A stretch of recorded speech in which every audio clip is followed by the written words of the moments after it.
Alhamdulillah wa salatu wa salam ala rasulullah. Ma ba'd. The question is asking about Tawriyyah. And Tawriyyah is where a person says something and he means one thing, but the other person understands something different. So it's not lying, but it's not saying the truth entirely either. What's the ruling on this? Are we allowed to use at-Tawriyyah? If we are there conditions?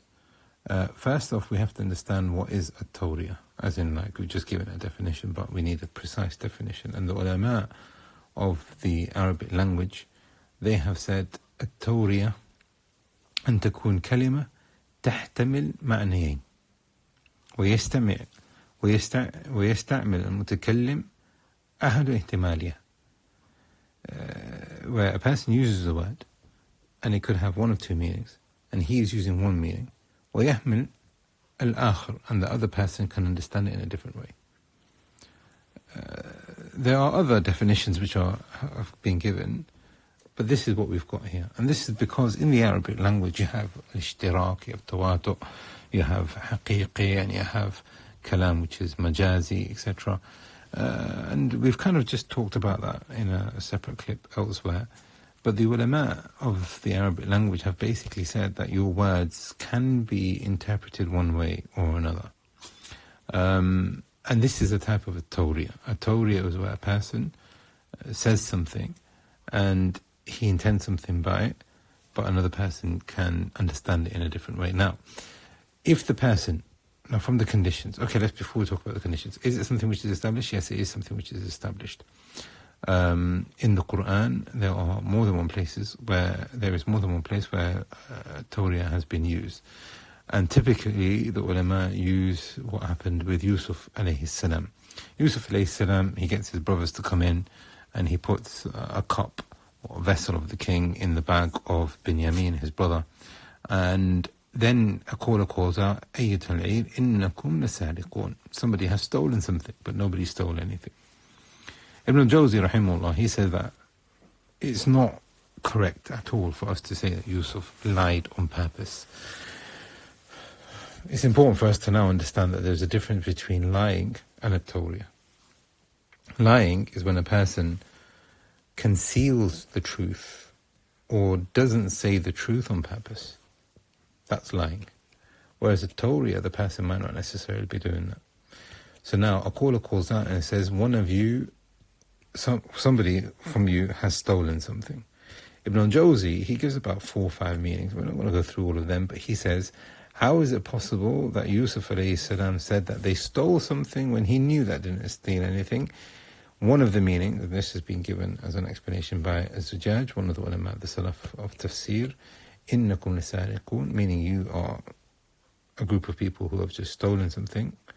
Meaning, when you took Yusuf alayhi salam from his father and you threw him down the well. There are other things that have been also given as a tafsir and possible examples, but this is an example of Tawriyyah. Ibrahim alayhi salam, on the Day of Judgment, the Messenger of Allah said that Ibrahim had thalatha kathibat, he had 3 lies. Now, is it possible for Ibrahim to lie? The ulama have said, no, this is not lying. The meaning of the hadith of the Messenger of Allah, he said that Ibrahim lied, means that he used Tawriyyah. One of them, he says, فَقَالَ إِنِّي سَقِيمٌ. They said to him, come out and join in our mushrik festival. He said, no, I'm not feeling well.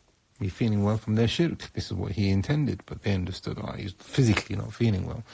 So these are examples of Tawriyyah, and we can now understand what Tawriyyah is. However, the ulama have said a Tawriyyah is only allowed when there are a number of conditions. Number 1, that the word that you use is similar to the actual reality. Otherwise, you'll just be lying. Number 2, that the person doesn't do it habitually. Umar bin Khattab, he said, radiyallahu anh, inna fi al-ma'arid lamanduha al-kadhib. Surely a person, if he gets into the habit of lying, then he will be known as somebody who is constantly just talking in riddles. So it's not permissible for a person to constantly talk in riddles in this manner. From the conditions is that there has to be a need. So if a person is feeling that they're going to be oppressed or they find themselves in a difficult situation, they are allowed then to use Tawriyyah, just like how Yusuf alayhi salam was and Ibrahim alayhi salam was in all three of those examples. So that there has to be a need, not that you just constantly just talk about riddles so that you can trick people, or you can feel that you're more intelligent than them, or whatever it might be. And number 4, that you can't be involved in taking away the rights of people. You can't be involved in taking away the rights of people. Others from the ulama have added by saying it can't involve a swear. A person says wallahi and then he uses Tawriyyah. There are other things that the ulama have mentioned, but this is just briefly some of the ahkam and the definition and some of the evidences connected to at-Tawriyyah. We ask Allah subhanahu wa ta'ala that He grants us tawfiq and success. Wallahu a'lam. Sallallahu ala Muhammad.